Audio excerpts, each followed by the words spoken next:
السلام علیکم ورحمۃ اللہ وبرکاتہ نحمده ونصلي علی رسوله الکریم اما بعد.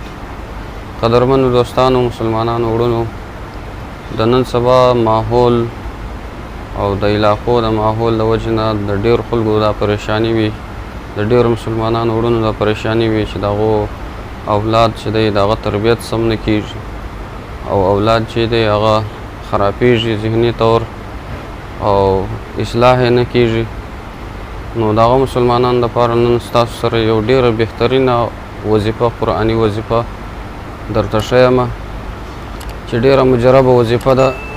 زموږ استاد محترم حضرت مولانا منظور احمد نعماني صاحب هغه به موږ ته د تفسیر دورې په وخت کې راته ښولې وه. ډېره مجربه سر نه ډکه وظیفه د قرآن آیات دی چې انسان د هغه خپل د زندګي معمول وګرځي په زندګي کې انشاءالله اولاد ته به الله تبارک وتعالی د نیکۍ هدایت کوي او اصلاح به کېږي.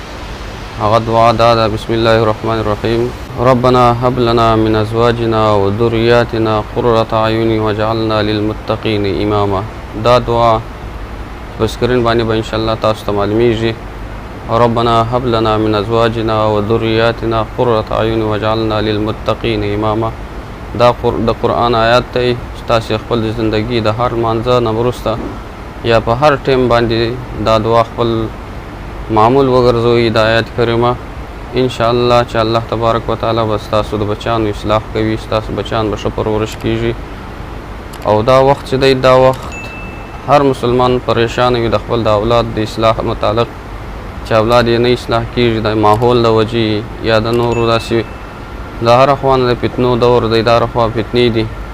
حل یې دا دی چې موږ تاسو الله ته رجوع وکړو او د الله نه دعا وغواړو، ځکه د والدینو دعا د اولاد په حق کې ډېر ژر قبلیږي.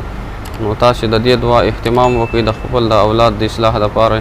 انشاءالله چې اولاد به مو نه خرابېږي او اولاد به مو اصلاح کېږي او ښه د ادب سره به اصلاح کېږي انشاءالله.